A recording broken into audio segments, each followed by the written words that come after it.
하나님이 주시는 말씀 디도서 3장 9절에서 11절입니다. 디도서 3장 9절에서 11절 한 목소리로 읽었으면 좋겠습니다. 디도서 3장 9절에서 11절 우리 다 함께 한 목소리로 오늘 하나님이 주시는 메시지가 어떤 의미인지 이렇게 읽으면서 함께 하나님 앞에 봉독해 드리겠습니다. 그러나 어리석은 변론과 족보 이야기와 분쟁과 율법에 대한 다툼은 피하라. 이것은 무익한 것이요 헛된 것이라.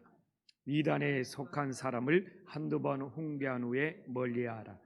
이런 사람은 내가 아는 바와 같이 부패하여 스스로 정죄한 자로서 죄를 짓느니라. 아멘.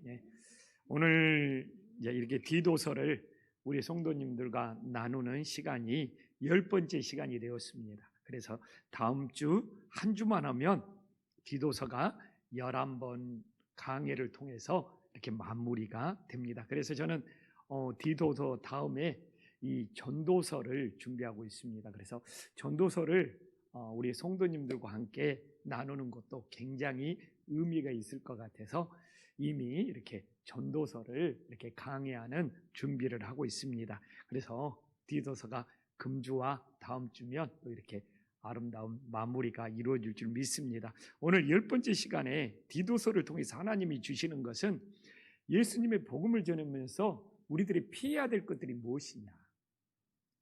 그래서 우리가 정말 예수님을 믿으면서 이렇게 지혜로움도 필요한 것 같아요. 예수님의 복음을 전하면서 이렇게 피해야 될 것들이 있는데 그걸 피하지 못하면 우리들이 예수님의 복음을 온전히 전할 수가 없기 때문입니다. 그래서 오늘 말씀을 통해서 우리가 예수님을 전하면서 피해야 될 것들이 무엇인지 깨닫고 혹시 내가 신앙생활하면서 그런 것들을 피하지 못함으로 우리들의 신앙이 올무에 걸리는 일은 없기를 간절히 소망합니다. 그러면 바울은 디도에게 예수님의 복음을 전하면서 어떤 것들을 피해라고 합니까? 9절에 보면 어리석은 변론과 족보 이야기를 피해라고 합니다. 여기서 어리석은 변론이 구체적으로 무엇일까요? 바울 서신을 전체적으로 살펴보면 어리석은 변론이 무엇이라는 것을 바울은 우리들에게 잘 전해주고 있습니다. 어리석은 변론들이 무엇일까요? 첫 번째는 성경에 언급되지 않는 것 같고 변론에 빠지지 말라는 겁니다. 굉장히 중요한 거지 않습니까? 그래서 성경에 나오지도 않았는데 성경에 언급되지도 않았는데 그걸 가지고 다툼의 변론에 빠지면 답이 없는 이렇게 다툼에 휘말리게 된다는 겁니다. 그래서 제가 창세기도 묵상반을 해봤지만 하나님께서 언급하지 않는 것에 관심을 갖고 빠져들면 정말 2단으로 3단으로 넘어가더라고요. 하나님이 언급하지 않았으면, 성경이 언급하지 않았으면 하나님께서는 우리들이 정말 알지 않아도 된 것들이기 때문에 하나님께서 언급하지 않는 거고 하나님께서 성경에 기록하지 않는 거예요. 그런데 정말 성경에 언급되지 않는 것을 알려고 하는 것도 우리들의 교만, 우리들의 욕심이고 성경에 언급되지 않는 변론에 빠지면 그건 정말 답이 없기 때문에 그리고 그걸 성경에 언급되지 않는 걸 자기들이 결론 내리려고 하면은 정말 그런 것들이 이단에 빠지는 겁니다. 그래서 정말 나도 모르게 혹시 성경에 언급되지 않는 것을 알고 싶은 유혹과 욕심에 빠진 적은 없는지 우리 자신들을 돌아보면서 정말 어리석은 변론 중에 첫 번째는 성경에 언급되지 않는 그 변론에 빠지는 것이 하나님이 원하지 않는 것이라는 것을 다시 한번 기억할 수 있기를 간절히 소망합니다.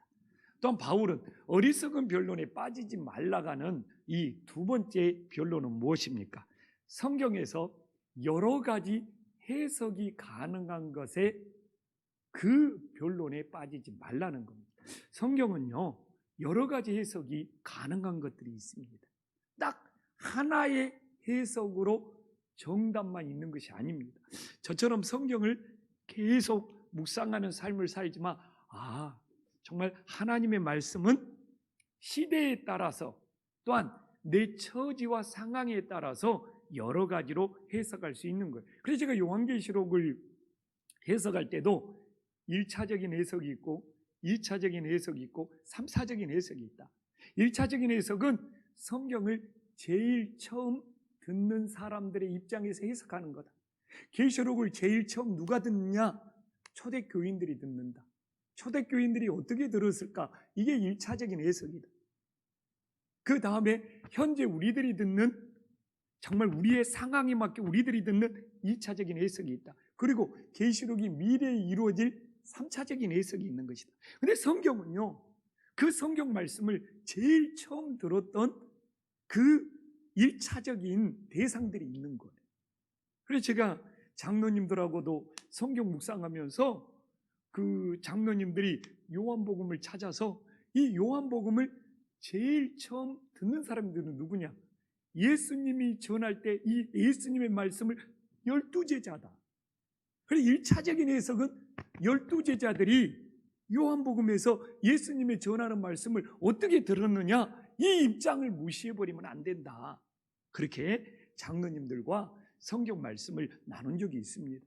출애굽기는 광야에 있는 이스라엘 백성들이 1차적으로 들었겠죠. 그래서 모세오경은 광야에 이스라엘 백성들이 1차적으로 어떻게 들었느냐. 또 이렇게 해도 되지만 또한 예수님의 말씀이 여러 가지로 다양하게 해석도 될 수 있다는 것이죠. 그래서 딱 하나의 해석만을 가지고 우겨대기 시작하면 정말 다른 사람들을 정죄하고 판단할 수 있는 거예요. 그래서 성경은 하나님의 선택도 있지만 또한 우리가 영접하는 측면도 있단 말이에요. 그래서 하나님의 역사는 특별 은총도 있지만 일반 은총도 있단 말이에요. 근데 특별 은총만 있는 것처럼 딱 갇혀버리면 일반 은총은 완전히 차단되고, 하나님께서 분명히 일반 은총도 주시는데, 그래서 성경은 특별 은총도 있지만 일반 은총도 있다. 이런 마음으로 바라봐야지. 그래서 정말 성경은 여러 가지 해석이 가능한데 하나만 있는 것처럼 주장하면, 이런 변론에 빠지면 이건 다툼밖에 남지 않는다는 거예요. 그래서 성경은 정말 하나님의 뜻이 우리 상황에 맞게 적용될 수 있습니다. 그래서 내 상황에 맞게 적용된 것을 상황이 다른 사람한테도 그걸 주장하고 우겨대면 그건 또 다른 정죄, 또 다른 판단이 될 수 있는 거예요. 그래서 성경은 시대에 따라, 상황에 따라 정말 다양하게 해석될 수 있는 열려있는 말씀이기 때문에 하나의 해석만 있는 것처럼 우리들이 주장하고 우겼을 때는 심한 다툼과 변론에 빠진다는 것을 우리들이 다시 한번 기억할 수 있기를 간절히 소망합니다. 그래서 바울 서신에 정말 바울은 이런 것들에 대해서 군데군데 우리들에게 주의를 주고 있어요. 또한 또 하나 변론은 뭡니까? 신앙의 성장이 도움이 되지 않는 변론에 바울은 빠지지 말라고 합니다. 신앙 성장에 도움이 되지 않는 것. 그래서 신앙 성장에 도움이 되지 않는 그런 변론들에 빠지면 정말 백해무익하다는 것이죠. 그래서 무익한 변론 중에 하나가 무엇이냐? 신앙 성장에 도움이 되지 않는 것. 그래서 이건 정말 저는 그래요. 부모들이 자녀들의 신앙을 양육하려면 정말 신앙에 도움이 되지 않는 어떤 이야기들은 정말 가정에서도 늘 조심해야 되지 않나. 그래서 정말 어떻게 보면 지금 이 시대에 자녀들의 신앙이 자라지 않는 가장 큰 이유들은 부모들이 교회에서 있었던 이야기를 가정에 돌아가서 자녀들이 듣는 데에서 교회 이야기를 정말 부정적으로 이야기하다 보니까 그냥 그것들이 그냥 자녀들한테 자꾸 들려지다 보니까 자녀들의 신앙이 정말 자라나지 않는 경우들이 많다는 걸 우리들은 정말 어느 정도 다 알 수 있는 일입니다. 그래서 신앙 성장에 도움이 되지 않는 그런 변론에 빠지지 말라는 것이 바울의 당부입니다. 그래서 오늘 바울은 이 어리석은 변론에 대해서 빠지지 말라고 하면 디도는 그것이 성경에 나오지 않는 이야기들, 여러 해석이 가능한 것들, 신앙 성장에 도움이 되지 않는 그런 변론에 빠지지 말라는 것을 디도는 바울에게 신앙 양육을 받았기 때문에 알 수가 있는 것이라는 것이죠. 그래서 우리 성도님들이 항상 믿음을 지키고 믿음이 계속 자라나고 있다면 정말 이 어리석은 변론에 오늘날도 빠지지 않는 지혜로움이 있기를 간절히 소망합니다. 또한 족보 이야기도 이제 어리석은 변론에 해당하는 것이죠. 이 9절에 나와 있잖아요. 유대인들이 참 족보를 한국 사람처럼 좋아해요. 그래서 구약 성경에 나오는 아브라함이나 또한 이 제사장의 족보를 만들어서 나는 아브라함의 족보다, 나는 아론의 족보다, 나는 모세의 족보다, 그런 막 족보들을 만들어 가지고 선민의식과 우월감을 막 사로잡혀서 그걸 자랑하고 그걸 내세웠다는 겁니다. 바울은 아브라함의 족보면 뭐하고 모세의 족보면 뭐하고 아론의 족보면 뭐하냐 이거예요. 오직 예수님을 믿음으로 구원을 받는데, 유대인의 족보가 너희를 구원해 주냐 이거예요. 유대인의 족보를 내세우는 것은 선민의식, 자신들의 우월성, 자신들의 자랑밖에 더 되냐 이거예요.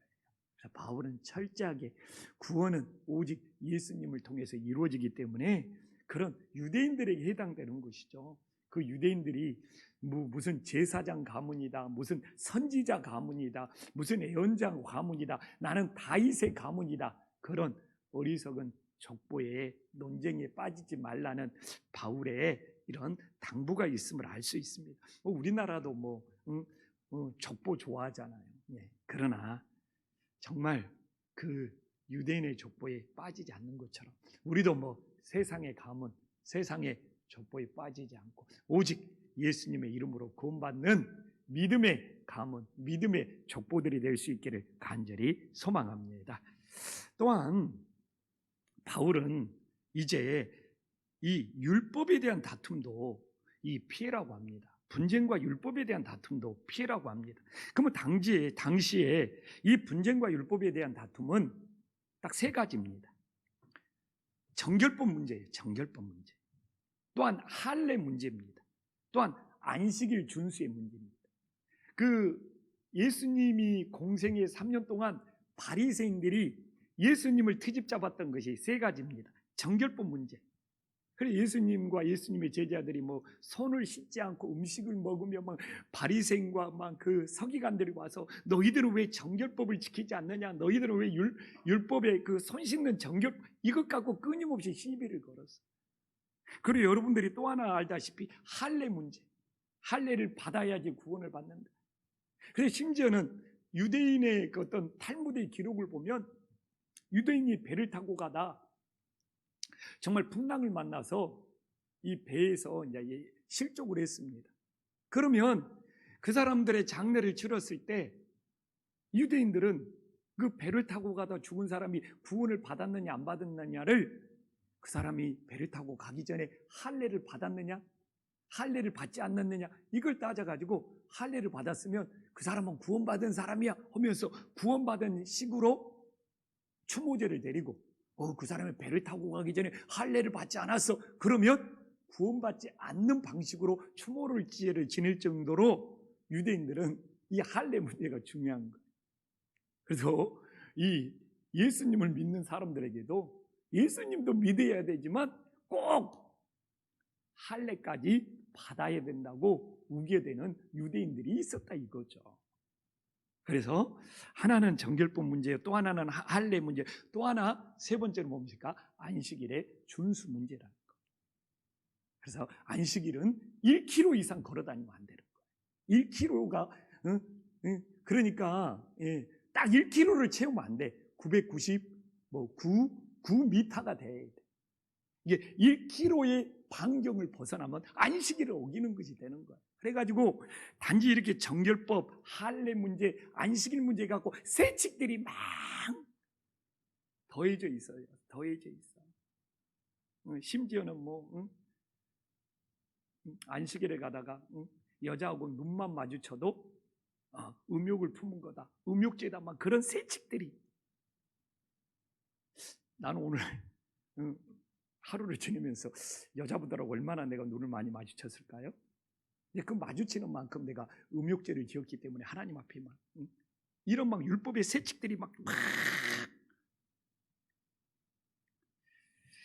그래서 이런 율법의 막 그 세부 조항들을 놓고, 정결법의 세부 조항들을 놓고, 할례의 세부 조항들을 놓고, 안식일의 세부 조항들을 놓고 막 서로 분쟁하고 막 서로 이렇게 다퉜다는 겁니다. 근데 바울은 그런 모든 분쟁과 율법의 다툼에서 피하라는 것이죠. 오직 믿음으로, 오직 예수님을 믿음으로 구원받는 이 놀라운 역사를 우리들이 다시 한번 믿을 수 있기를 간절히 소망합니다. 최근에 또 책을 읽는데 막 예수님을 통하여 구원받는 걸 잘 전하기 위해서, 설명해 주기 위해서 교리들을 만드는 거예요. 왜 교리가 생겨났느냐? 어떻게 구원받느냐? 어떻게 예수님을 통해서 구원받을 수 있느냐? 이걸 잘 전해주기 위해서 교리를 만드는 거예요. 근데 교회의 역사가 막 흐르다 보니까 오히려 구원을 잘 전해주기 위해서 만든 교리를 가지고, 이 교리가 구원보다, 성경 말씀보다 더 위에 있어가지고 이 교리를 가지고 사람들을 정죄하고 판단하기 시작하는 거예요. 제가 이 초대교회 역사부터 요새 교회 역사를 계속 읽어보면 교리라는 것은 구원을 잘 설명해 주기 위해서 생긴 건데, 어떻게 교리가 구원보다, 성경 말씀보다 더 위에 있어가지고 그걸로 정죄하고, 이놈의 교리를 가지고 장로교, 성결교, 감리교, 순보 이렇게 다 나눠져 버렸을까? 정말 가슴이 아파요. 지금도 어떻게 보면 교리를 따지고 교리를 내세우는 분들이 있어요. 원래 이 교리라는 것이 구원을 잘 설명해 주기 위해서 생겨난 건데, 그것보다 더 우선이 되어가지고 이렇게 많은 교단, 많은 교파, 또 지금도 곳곳에서 교리를 가지고 사람들을 판단하고 정죄하는 거 보면, 제대로 어떻게 보면 교회 역사를 공부하고 성경 말씀을 묵상하며 거기에서 벗어나고 거기에서 자유하고 진짜 진리 안에서 마음에 꺼리낌 없이 자유할 수 있을 텐데, 그런 안타까움이 드는 것이죠. 그래서 오늘 바울이 피하라고 하면서 오늘 뭐라고 말합니까? 어울릴 필요가 없다는 것이죠. 그런 다툼은 피하라. 여기서 피하라는 것은 어울릴 필요가 없다는 겁니다. 왜? 다 무익한 것이고 헛된 것이기 때문에. 바울은 단호하지 않습니까? 바울은 성령을 통해서 하나님께 받은 은혜가 있기 때문에 정말 어리석은 변론, 족보 이야기, 분쟁, 율법, 이것들은 그냥 피하라는 거예요. 어울릴 필요가 없다는 거예요. 그러면서 참 단호하잖아요. 무익하다, 헛된 것이다. 그래서 저도 정말 이 땅의 교회가 새롭게 되기 위해서는 이 무익한 것, 헛된 것에 우리도 갇혀 있는 것은 없는지 정말 돌아볼 수 있기를 간절히 소망합니다. 그러면 저도 조영식 목사는 교리를 안 지키는 목사야 하면서 뭔가 이렇게 정죄나 비난이나 판단을 받을 수도 있어요. 그러나 진짜 성경의 믿음을 따르고 바울의 믿음을 따른다면 그런 것들은 무익하고 헛될 수 있다.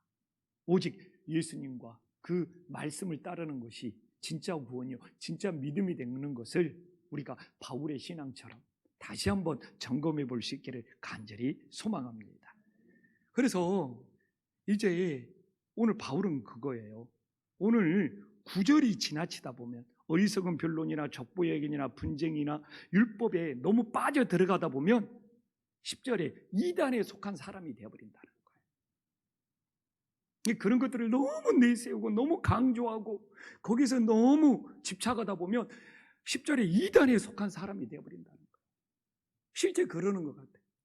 근데 여기서 이 속한다는 것이 굉장히, 우리는 누구에게 속한 사람이 되어야 되냐는 거예요. 예수님께 속한 사람, 그래서 우리 장로님들하고도 성경 공부하면서 예수 안에 엔크리스도, 우리는 예수 안에 속한 사람이 돼.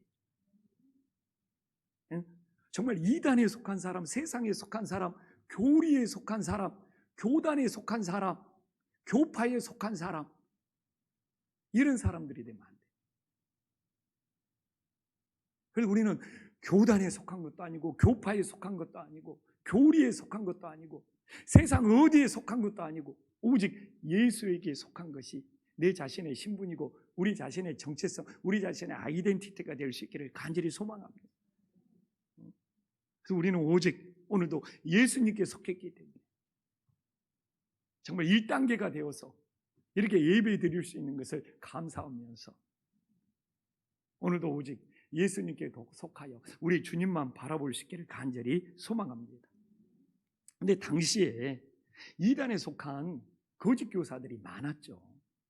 그렇기 때문에 어떻게 보면 이단에 속한 거짓 교사는 초대교회에서부터 어떻게 보면 지금까지도 현재 진행형인 거예요. 진짜가 있으면 짝퉁이 있는 거예요. 너무 진짜가 좋으니까, 너무 진짜 보석이 좋으니까 짝퉁이 자꾸 생겨나는 거예요. 근데 이단에 속한 사람들의 특징은 무엇입니까? 정말 여러분 NIV 성경을 보면 자꾸 나누는 사람들이에요. NIV 성경에 봐도 이단에 속한 사람들은 나눈다는 것으로 나와요. 자꾸 나누어지는 사람들이에요. 자꾸 나누어져요. 이단에 속한 사람들은 자꾸 나누어져요. 나와 다르다면서 나누어지고, 나와 다르다면서 나누어지고. 그래서 끝이 달라요. 끝이 다릅니다. 그냥 이단이란 뜻은 끝이 다르다는 거고, 오늘 이 이단에 속한 사람들 NIV 성경을 보면 나누어지는 사람들로 나와 있어요. 그래서 디도서 1장 14절 봐볼까요? 디도서 1장 14절. 딱 디도서 1장 14절이 이단에 속한 사람들의 마지막 모습입니다. 자, 우리 함께 읽어보겠습니다. 시작. 허탄한 이야기와 진리를 배반한 사람들의 명령을 따르지. 봐보십시오. 이 유대인의 허탄한 이야기들이 오늘 9절의 이야기예요. 유대인의 허탄한 이야기들이 오늘 이 3장 9절의 이야기거든요. 그래서 이렇게 유대인의 허탄한 이야기들을 따르다 보면 오늘 10절에서 이단에 속한 사람이 되어서 진리를 배반하는 사람들이 되어버리는 거예요. 진리를 따르는 사람들이 아니라.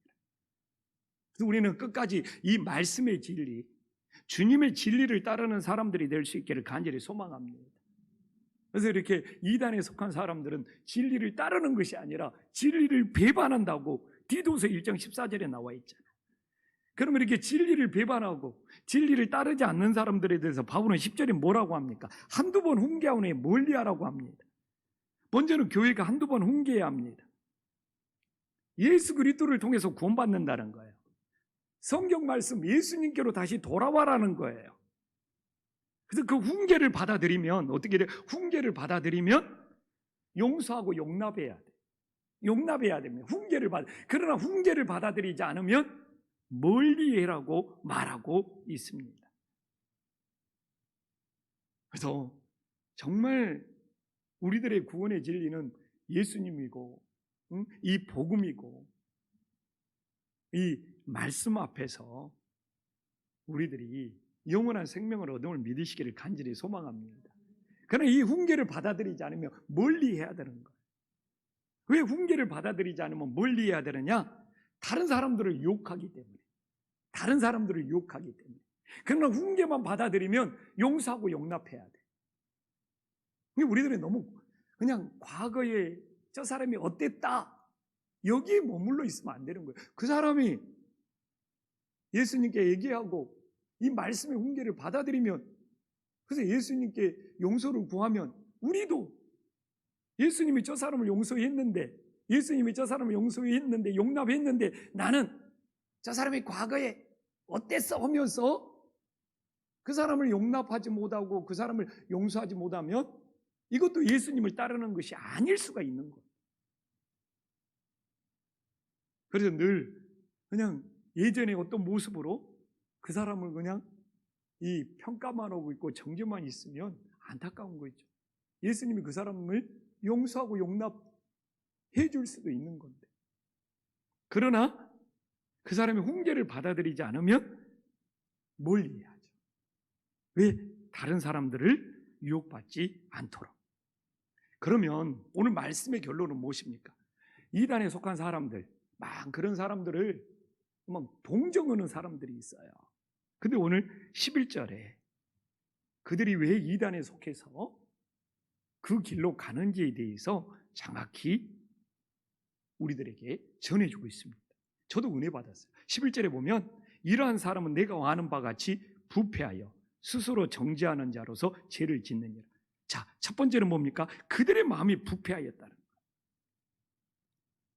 이게 가룟 유다의 마음이 부패해서 예수님을 팔려는 생각을 가진 거예요. 마음이 부패했다는 것을 찾아보니까 삐뚤어졌어요. 삐뚤어졌어요. 마음이 심하게 애국들어서 삐뚤어졌어. 이게 진리를 거부. 이게 마음이 삐뚤어지면 안 돼. 이게 신앙생활을 하면서 교회를 다니면서 제일 안타까운 것인 거예요. 좀 그렇게 마음이 삐뚤어져 버리면 참 그게 어려운 거예요. 마음이 여기서 삐뚤어졌다가 부패했다는 겁니다. 이게 마음이 삐뚤어져 버리면 정말 그 부패한 마음을 회복하지 않고는 어떻게 해볼 도리가 없는 거예요. 그래서 저도 성도님들하고 관계 속에 제일 어려운 것이 뭡니까? 마음이 삐뚤어졌어요. 참 그게 제일 어려운 것 같아요. 그래도 기도해야죠. 그 삐뚤어진 마음이, 그 부패한 마음이 주님 안에서 새롭게. 그래서 여기서 부패했다기 때문에 정말 하나님 앞에 어떻게 기도해야 되냐면 새롭게 하게 해달라고 기도를 해야 돼요. 그래서 우리들이 신앙생활하면서 이렇게 부패했다는 것은 삐뚤어졌다. 이게 심하게 부패했다는 것은 뭡니까? 너무 심각하게 삐뚤어졌다는 것이 되는 거죠. 그래서 우리들이 늘 삐뚤어지지 않고, 이게 바로 부패하지 않고 늘 새롭게 주님을 바라볼 수 있기를 간절히 소망합니다. 그리고 이단에 속하여 멸망의 길로 가는 사람 오늘 나와 있잖아요. 스스로 정죄한다고. 남 탓이 아니에요. 스스로 자기 자신을 정죄하면서 그 길로 빠져들어가는, 남이 정죄하고 남이 판단하는 거 아니에요. 누가 자기를 이끌고 가는 것이 아니에요. 스스로 정죄하는 자라고 말하고 있지 않습니까? 막 남 탓하고 막 누구 탓하고 막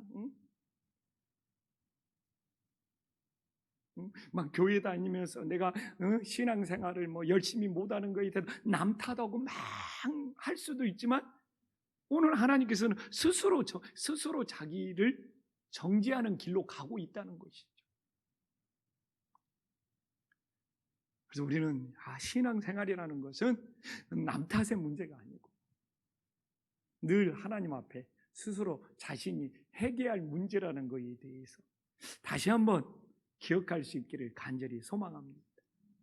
그래서 자기 자신이 스스로 정죄하여 그 길로 가고 있는 것이지 누가 그 사람을 그쪽으로 끌어당기고 있는 것은 아니라는 것이죠. 이게 늘 우리가 하나님 말씀 앞에 깨어있는 믿음이 될 수 있기를 간절히 소망합니다. 그래서 그들의 결과는 죄를 짓는 거예요. 그래서 죄를 짓는 것은 뭡니까? 죄가 자꾸 쌓여가는 거예요. 그래서 예수님이 보이지 않고 진리가 보이지 않고 죄가 자기 눈을 가려버린다는 겁니다. 죄가 자꾸, 그래서 죄를 짓는다는 것은 죄가 차곡차곡 쌓여가, 그 죄가 차곡차곡 쌓여다가 보니까 자기 눈을 가려버리는 거예요. 진리가 보이지 않고 예수님이 보이지 않고 주님, 그래서 영적인 소경이라고 그래요.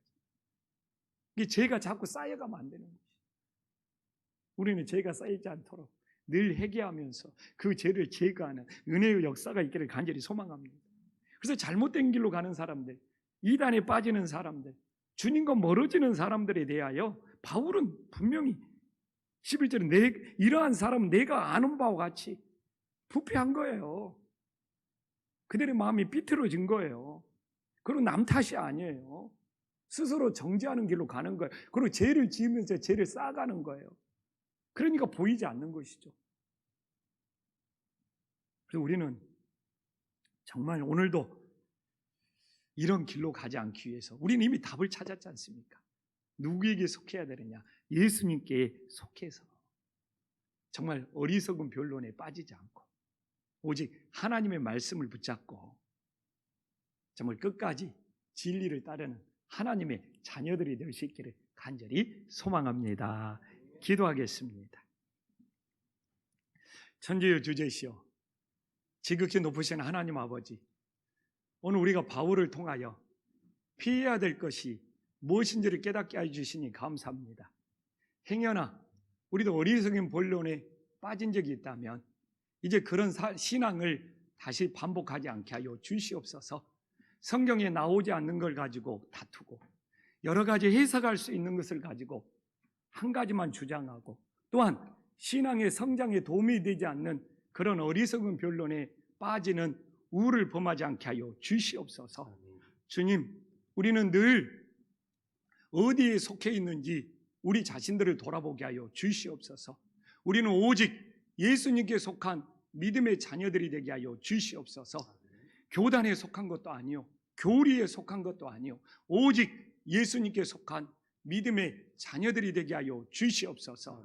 주님, 오늘 말씀에 왜 이단의 길로, 왜 잘못된 길로, 왜 주님과 멀어진 길로 가는 그 이유를 깨닫게 해주시니 감사합니다. 주님, 마음이 부패하여, 주님, 신앙에서 부패한다는 것은 마음이 삐뚤어진다는 겁니다.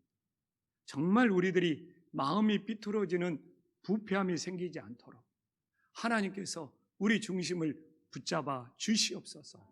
또한 예수님과 멀어지는 것은 스스로 정죄하는 길로 가고 있음을 깨닫게 하여 주시옵소서. 주님, 남 탓이 아닙니다. 주님, 누구 탓이 아닙니다. 자신이 스스로 정죄하는 길로 가고 있는 겁니다. 주님, 돌이킬 수 있는 은혜의 역사가 있게 하여 주시옵소서. 또한 죄를 짓는 곳으로 죄를 자꾸 쌓아가는 것입니다. 죄가 쌓이다 보면 앞이 보이지 않습니다. 진리가 보이지 않습니다. 주님이 보이지 않습니다. 주님, 죄가 쌓이지 않도록 미리미리 그 죄를 회개하고 제거할 수 있는 하나님의 자녀들이 되게 하여 주시옵소서. 예수님의 이름으로 간절히 기도 올리옵나이다. 아멘.